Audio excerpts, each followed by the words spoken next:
I've achieved lots of different things. I mean, it's introduced me to new skills. I've done lots of things that I wouldn't have done otherwise, i.e. Oxfam, wouldn't have got into that. Well, I was interested in trying something different, and I think this was a good way to do it. Oh, yeah, they're brilliant, they're great, they are really, really good. I feel like I've become a lot more independent, and I've become closer to all my friends and things. They are fantastic help to everybody. Anything that needs doing, they're always really willing. Yeah, it's really friendly and just really enjoyable.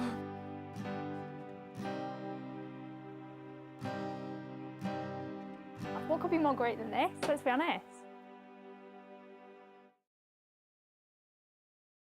Since its founding in 1956, the Duke of Edinburgh Award has been awarded to hundreds of thousands of young people, with more and more people getting the award every year.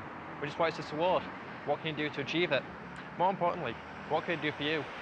Well, to help me answer some of these questions, I've come to a local Formby Oxfam shop to meet with some Duke of Edinburghs. Now, this might seem like a strange place to meet some Duke of Edinburghs, but just let me explain. The award has 3 different levels to it. You've got a bronze, you've got a silver, and you've got a gold awards. People on the bronze award, they'll spend 3 months in the volunteering section, 3 months in the physical section, and 3 months in the skills section, with an extra 3 months added to any section they're liking. And then you'll spend 2 days on your expedition. Silver, you've got 6 months in your volunteering section, and then physical and skills section, you've got either 6 months in one and 3 months in the other. It's up to you which way around you do it. You'll then spend 3 days on your expedition. Gold award, you have 12 months on your volunteering section. Then physical and skills section, you'll spend 12 months in one and 6 months in the other. Again, it's up to you. But then you'll have 4 days on your expedition. An extra section is going to be added, called the residential. Here you'll spend 5 days. And it is during this volunteering section of the award where participants are required to find voluntary work, and some of which have chosen to complete the volunteering section in Oxfam. Over the years, this Formby Oxfam has seen so many Duke of Edinburghs coming and going. Some even staying on after they've completed their award. Now, volunteer work, it's a strange area for some people because you're working without pay. But so much more than that though, because you're working to improve the lives of hundreds of other people. And it's not just on the African continent where Oxfam is helping people.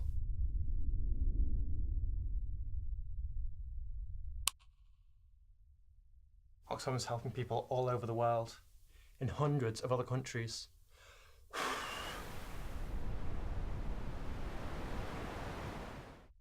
Even right here in the United Kingdom.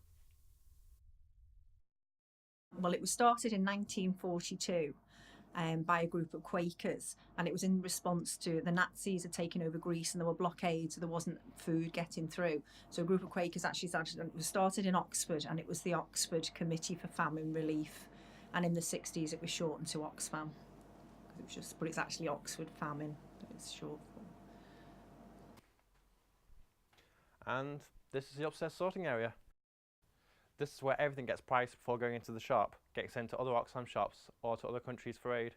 Okay, so basically you begin with a pair of trousers, a top, whatever you get given. You check that they're all right, and then you look at the label and you choose what price they get out of all these. These trousers have been chosen as £2.99, so we price the label inside, right on the side, the approximate size. These are a large. Then we button them up. Oh no, oh, I can't button them. And then we get a hanger and put the right size on the hanger.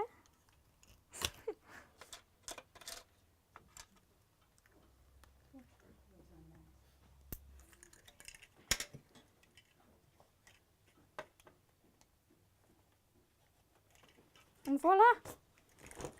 These can go in the shop. And then we hang them up to be steamed. I'm just steaming the clothes that we've got here. We need to do this because you get lots of creases when they get here. So they need to be steamed out so that they are able to go into the shop.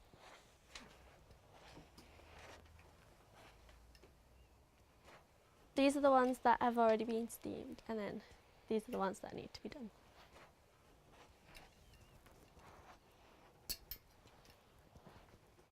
Now, Oxfam is dedicated to reducing as much waste as possible. It does this by recycling most stuff that it can't sell. So books, they all get recycled. Metals and electricals, recycled. Any fabric or clothes that can't sell, like this, recycled. Shoes, can't sell them, recycled. Then finally, if it really can't be recycled, they'll go in the bin. Waste saver, well, for example, clothes that look very tired, that have perhaps nothing wrong with them, but they just looked very well used. So they'd be going in the waste saver bag there. The scarf now has got started to unravel, so there's another one like that. If there's any buttons missing that you don't feel you can easily replace, that may be a reason. If they're dirty or they smell of smoke sometimes, that's another reason. So it's generally just using your common sense. If you think you would buy them, if it was suitable for you, then they're usually okay. Whereas if you think, well, I wouldn't want that, got plenty of those at home, then obviously they go into waste saver. So this is the waste saver bag here. There's the store of them, and when it's nearly full, we tie them up, get them downstairs, and go into there's a room at just outside the main door, which stores them all, and eventually then they're collected and taken away. Well, Oxfam is the only charity that actually has the facility to recycle textiles. All the others are actually kind of sell it for rags to private companies. So Oxfam actually own Waste Saver, and it means that every single bit of textile is recycled. So like old teddy bears, old painting jeans, everything gets recycled. You know, they get used into cushions. Anything that actually can't be sold or sent abroad or repaired is shredded, goes into mattress filling, but not a single thing is wasted, and they will get money from all of that. Oh, on a Saturday, we have the books outside. If they've been on the shelves for 4 weeks and haven't sold, we put them outside for 30p each or 4 for £1, and we sell lots and lots on a Saturday. At the end of the Saturday, any books that aren't sold, we box up and they go to what's called Waste Saver, which is part of Oxfam, which then recycle them either to other shops or abroad, or sometimes just for pulping and making more paper from. I've worked in Oxfam for 4 years, and I chose Oxfam because I came in to speak to the manager, Stacey, and it just seemed like a really friendly environment, one that I'd like to work in personally. I've been working here about 2 years nearly, and we do like different things every week. It's just like steaming, pricing clothes, filling up the shop, pricing games, it's like sorting out everything to go in the shop. I probably had, because I used to run Southport as well, about 50 altogether, because some years I've had as many as 12. I tend to try and get them all in together, because it's just more fun for them if they're all there together, and I get them to do jobs together, and I try and get them to do everything from being on the till to working in the shop to pricing stuff, checking jigsaws, pricing scarves. So I do try and make sure it's very varied for them. Well, the Duke of Edinburgh people come in usually on a Saturday morning, sometimes Saturday afternoon, and often help on the books anyway with, of course, the new books that we get donated have to be sorted into different sorts. They help with that and price them and put them on the shelves. And then also on a Saturday we often cull books, so we take off the shelves the ones that have been on there for 4 weeks and price them at 30p and put them outside. And the Duke of Edinburgh people help with that. That's the ones I've worked with, but there's other Duke of Edinburgh people working with clothes and children's toys and more or less anything. It's usually on a Saturday. It depends. The Bronze Award's only an hour a week, and then after that it needs to be 2 hours of voluntary work per week. But generally, even when they're doing the Bronze Award, they enjoy it so much, so we tend to have them 10 till 12 and have them all in the morning, and then they've got the rest of their day free. Oxfam is very flexible. I don't think I could work anywhere else that would be more flexible. I mean, I could come in any day of the week and do whatever, but normally come in on a Saturday for 1 to 2 hours. So, yeah. How did they help me? They helped me by coming down, asking what they can do. They carry things up for me. They restock the shelves when they're low. They price things, they size things. So the girls especially are very helpful. And I had a very good girl who was marvellous on handbags and shoes. Well, it was offered at my school during, I was introduced to it in year 8, and that was for the Bronze Award. And we were basically told by the head of the person who ran the Duke of Edinburgh scheme at our school what it involved and what it entailed, and yeah, began from there. So when it comes to the skills section, you're required to choose a skill to work on. And this skill can be anything that you wish to pursue, within reason, so long as you're able to show progress from the beginning to the end of your award. This progress shown in the form of your activity log. You'll have something similar for each section of the award, but they're available from the Duke of Edinburgh website or your Duke of Edinburgh coordinator. And if you're stuck for a skill to choose, you can actually use a skill that you've already got and just work on it. For example, I play guitar, but that doesn't mean I can't use it in the skills section. As long as I'm able to improve on a skill I can't already do on guitar, then it'll qualify. However, other ideas for the skills section could include Card tricks. pool, Filming. And photography. singing, Skateboarding. or any other ideas you can think of. Discuss them with the Duke of Edinburgh coordinator if you're unsure.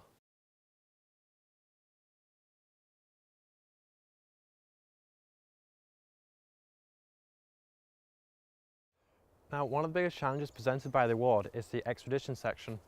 Now, this involves going to a certain area of the country of your choosing, and as the title suggests, doing an expedition. Now, the length of time you spend on this will be 2, 3 or 4 days, depending on just which award you're going for. Now, the most travel you can use are either by foot, by bike, by boat, canoe or kayak, on horse, or even by wheelchair if disabled.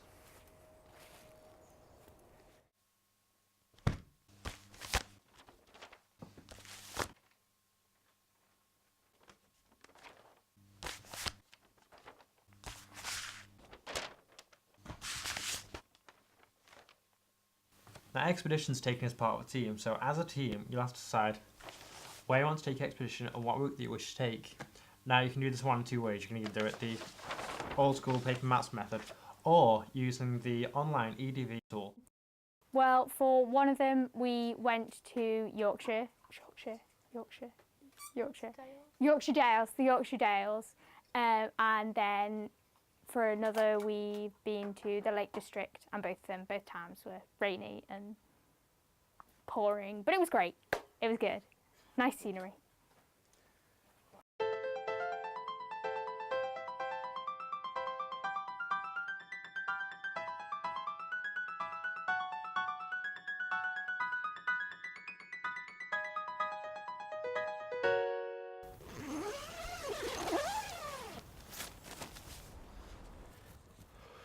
Once your location, route and mode of transport have been arranged, then you start finding the necessary equipment for your expedition. But thankfully, Duke of Edinburgh will receive 15% discount from selected retailers. The first expedition item needed is the backpack. However, you want something a bit more substantial than your standard backpack. You'll also want a liner for it. Some of the basics that you'll need: 1 pair of walking boots, 2 pairs of walking socks, 2 pairs of walking trousers, not jeans, 2 or 3 t-shirts, 2 fleece tops, underwear, nightwear, and a waterproof coat. Depending on the weather, you want either warm gloves and a warm hat, or a sun hat, shorts and sunblock. Some of the personal equipment you need include a torch, cutlery, a Swiss Army knife, a personal first aid kit, a sleeping bag, and of course, toilet paper. Some of the group equipment needed includes a nice big tent, a camping stove along with pans, a compass, and a map of your expedition route. Another thing you'll have to decide before you go on your expedition are your aims and what you hope to achieve from it. A few ideas from the Duke of Edinburgh website include photographing and documenting old buildings along your expedition routes, filming and documenting different types of birds that you see, exploring and documenting a historical location made famous in film. For example, can you guess what book and film series gain inspiration from these lamps in Malvern Hills? Play team games each day to build team working skills. Make a video diary, monitor and document changes in your heart rates and body temperature, or any other ideas you can think of.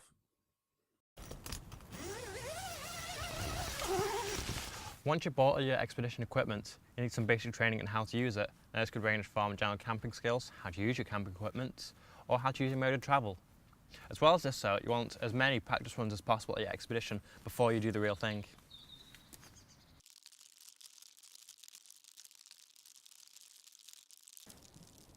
The assessment of your expedition will be given in the form of a presentation.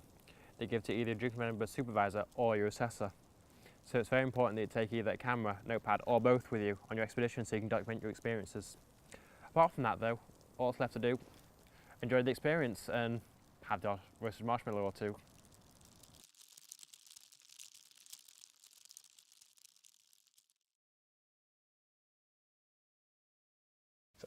The physical section of the award, very much like the skills section, will require you to pick a physical activity for you to undertake for a certain time, depending on just which award you're doing. So for example, things you could do for that are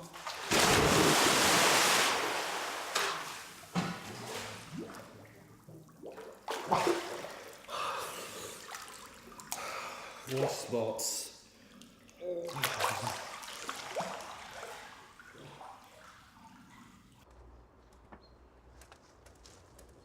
cycling, Tennis!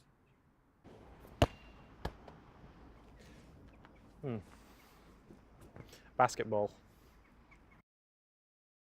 So what would you say Oxfam stands for? Lots of different things. A community, all come together. It's fun. It gives something back, but allows people to give something to it at the same time. And yeah, just a really nice community to be part of. Well, I think we mostly think of it in terms of helping people overseas, situations like the Philippines now. You think the first thing you think of is I must do some more work at Oxfam in order to get the funding going through. I'm sure, I don't know specifically what Oxfam are doing in that particular situation, but I have confidence that any money that we collect here for those sort of schemes will be well used, and you just feel that that's the one little thing that you can do to help. Oh, the Oxfam parties, they just make the year. They are like the best thing ever. They, last year was hippie. Was last year hippie? There's been too many, I can't remember. We've had a cow party. That was ace. Everyone dressed as cows and cowboys and things like that. That was really cool. Then we had a hippie party. That was awesome. That was like all the glasses and the headbands and that. I also baked cake for that. And then, I don't know, this year there's talk of an alien party. That could be exciting. That could be very exciting. Who knows what will happen there. And there was dry ice, wasn't there? There was dry ice in the pool. And Nick, where's Nick? He does a science show. That's always good. That's great. I do, yeah. Once a year there's an Oxfam party where all the people who volunteer in the Duke of Edinburgh young people get together, and the manager puts a party on at her house, which is great, and I often do a science show there as part of the fun and games at the park. Well, the parties we have, because you can have unwrapped gifts, and what it basically is a gift that you can't wrap. So we can send a goat abroad and you can't wrap that up, so they're called unwrapped gifts. So we have get-togethers for all the volunteers. It's more about getting the volunteers together, and we'll do a tombola and a raffle, and we theme them. Like one year we wanted to buy a cow. We ended up, they're £80 each. We ended up buying 3 cows, and we all came dressed as cowboys or cows. And then we've done other, we try and theme it each year just to make it fun for the volunteers, but we normally make about £300 and buy unwrapped gifts with it, which the volunteers love, obviously. Yeah, I've been to 2, I think. Hippie one and the Easter one. They're just really good. We have lots of fun. Lots of buffets. There's the fancy dress. We do the tombola, raffle. It's just generally a nice social time, because it can be quite formal in the shop, or people work different shifts so they don't get to meet So it's just a way of everyone getting to meet each other socially, and they can bring their husbands, and you know, it is just a fun day, really. Well, the parties are great fun, particularly for the younger students and the younger helpers, but we enjoy them too. It's done in Stacey's own home, which is lovely and big with a swimming pool. So those who want to go and have a dip, there's always an opportunity. And then there's often Nick, one of the helpers, does his science project and is always very entertaining. So we do enjoy it. Lots of lovely food made by Stacey's mother, mostly I think. So that's good. So it's very enjoyable, and it certainly helps the young Duke of Edinburgh students to get together and enjoy themselves, and they deserve it.